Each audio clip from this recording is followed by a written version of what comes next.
America ने हमारे कई ठिकानों पर हमला किया है। अमेरिका की सरकार युद्ध भड़काने वाली है। हमले से सिरिक में एक दूरसंचार टावर क्षतिग्रस्त हुआ है, ये भी बात निकलकर सामने है। और हमले से बेमानी जिले में 2 पानी की टंकियां नष्ट हुई हैं। IRGC के लड़ाकू विमानों ने 5वें नौसैनिक बेड़े पर हमला किया है। लड़ाकू विमानों ने बहरीन के 5वें नौसैनिक बेड़े पर हमला किया है। ये खबरें जो हैं बेहद सोचने पर मजबूर करती हैं विकास कि शांति की बात तो अब कहीं से नहीं होने वाली। और ये हमले ये बता रहे हैं कि अब अमेरिका और ईरान आमने सामने खुलकर आने वाले हैं। जी बिल्कुल, देखिए लगातार हार्मूज को लेकर ही कहीं ना कहीं पेच अड़ता नजर आ रहा है। और हार्मूज को लेकर ही देखिए दोनों बार हमले हैं वो हार्मूज को लेके हुए। पहली बार भी जब एक शिप पे हमला किया गया था, उसके बाद रिटेलिएशन के लिए अमेरिका ने ईरान पे हमला किया। और इस बार फिर हार्मूज के ऊपर ही एक अपाचे जो है वो वहां पर टोही विमान कह सकते हैं, या जिस तरह से भी अभी हमारे गेस्ट बता भी रहे थे, उस पे हमला हुआ। उसके बाद रिएक्शन में हमला हुआ। तो ये कहीं ना कहीं ये एक सिचुएशन ऐसी है कि वॉर ना होते हुए भी एक वॉर चल रही है। अपने आप को बेटर बताने की, अपने आप को सही दिखाने की एक रणनीति जो है वो लगातार चल रही है। लेकिन बात इसमें यही निकल के आती है कि वाकई अगर ईरान ने हमला नहीं किया तो कौन ऐसा है जो चाहता है कि ये युद्ध ना रुके। तो कहीं ना कहीं उसके चलते हुए ये चीजें जो है देखनी पड़ेंगी। एक बार दोनों देशों को बैठ के बात जरूर करनी पड़ेगी कि कौन कौन ऐसे हैं बीच में लोग जो इस युद्ध को रोकना नहीं चाहते, जिनको बहुत फायदा हो सकता है। लेकिन फिलहाल हालात ऐसे हैं कि अब ये युद्ध रुकने वाला नहीं है, ये इसी तरह से चलता रहेगा।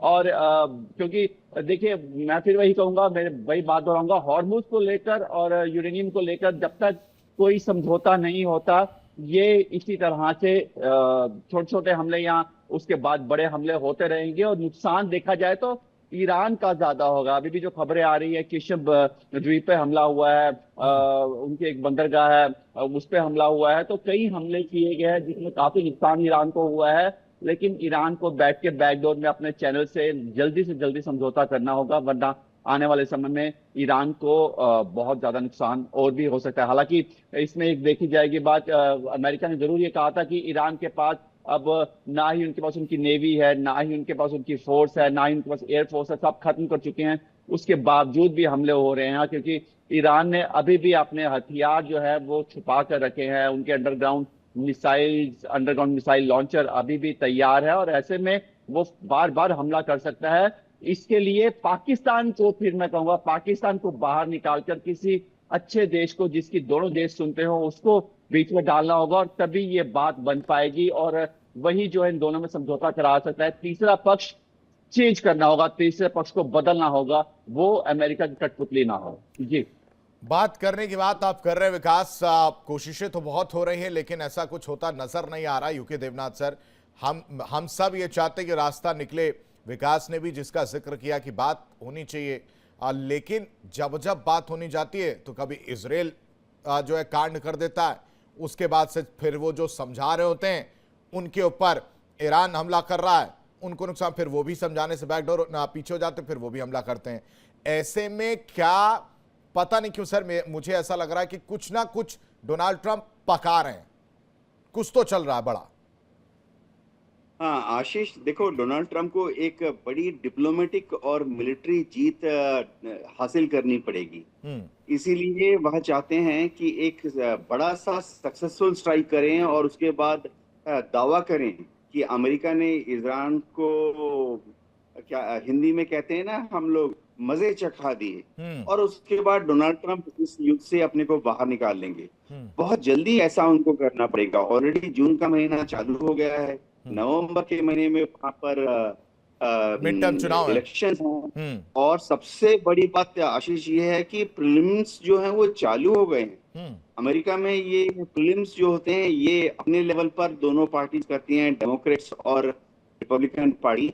और प्रीलिम्स में ये देखा जा रहा है कि डेमोक्रेट्स जब प्रीलिम्स करा रहे हैं तो लोग बड़ी तादाद में उत्सुकता के साथ, जोश के साथ आकर वोट कर रहे हैं। और प्रीलिम्स तो अनऑफिशियल इलेक्शन होते हैं।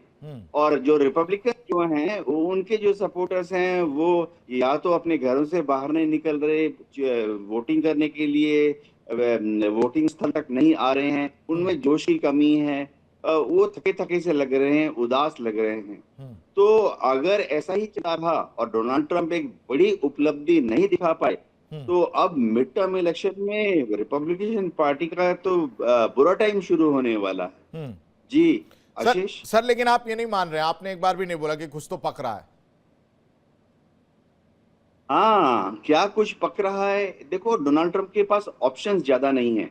वहां पर वो मान चुके हैं, समझ चुके हैं कि कॉन्स्टिट्यूशनल लिमिट जो है, उनके जो संवैधानिक प्रावधान है, उसके अनुसार वह इस युद्ध को अब आगे बतौर जनरल वॉर, जैसे कि 100 अमेरिकन जहाज जाएं और 200 बॉम्ब गिराएं ईरान की मुख्य भूमि पर, यानी तेहरान पर और दूसरे जो बड़े शहर हैं, या IRGC की जो बड़ी बड़ी छावनियां हैं, या पावर प्लांट्स पर, इंफ्रास्ट्रक्चर पर हमला, वो नहीं कर पाएंगे। हाँ, हो क्या रहा है कि अभी कल का जो अमेरिकन स्ट्राइक है, जो कि अमेरिका कहता है कि अपेची का बदला लेने के लिए उन्होंने किया है, वो भी स्ट्राइक्स बहुत छोटे छोटे थे, पर्सियन गल्फ में ही सीमित थे। बंदर अब्बास के पास जो छोटे छोटे ईरान के टापू हैं, जिससे कि Iran anti ship missile fire करता रहता है, सुरंगों के अंदर उन्होंने लॉन्चर छुपा के रखे हुए हैं, उन पर छोटे छोटे अमेरिका ने किए हैं। तो ये सीमित हमले हैं, टोकनिज्म कह सकते हैं, कि दिखाने के लिए हमला कर रहे हैं, ताकि ऐसा भी ना हो कि US नेवी के क्रू को लगे और US एयरफोर्स के क्रू को लगे कि उनका जो कमांडर है डोनाल्ड ट्रंप वो कायर है। तो छोटे छोटे हमले कर रहे हैं, लेकिन बृहद हमले ईरान पर नहीं हो रहे हैं फिलहाल। जी आशीष। हाँ, लेकिन मनोज जी, जो पक रहा है उससे एक पिक्चर क्लियर है कि आने वाले समय में हमले हो रहे हैं और होते रहेंगे। तो वो चीज को दरकिनार कर दिया जाए, जो बातचीत की बात कही जा रही थी कि रास्ता निकाला जाएगा। ये छोटे ही हमले कब बड़े हो जाएंगे ये किसी को पता नहीं लगेगा। ये जो एग्रेसिव नेचर है ईरान का, अब क्या ईरान इस मूड में आ गया है कि अब पूरी तरह से सब कुछ डोर क्लोज करते हैं और जवाब देते हैं?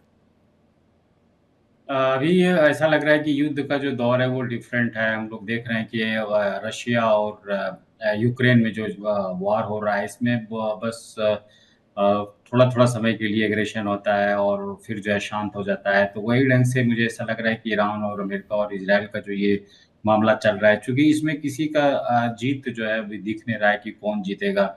और जिस तरह से अमेरिका कोशिश कर रहा है कि हम जीत के यहाँ से निकलें, वहीं ईरान भी का ये भी रहा है कि हम जीतने नहीं देंगे। और जिस तरह से ज्योग्राफिकल कंडीशन का वो फायदा उठा रहा है, और अमेरिका के पास एक लिमिटेड ऑप्शन है अभी, क्योंकि अगर ये युद्ध कंटिन्यू ज़्यादा रहता है तो इससे जो है ऑयल मार्केट में जो है बहुत परेशानी होगा।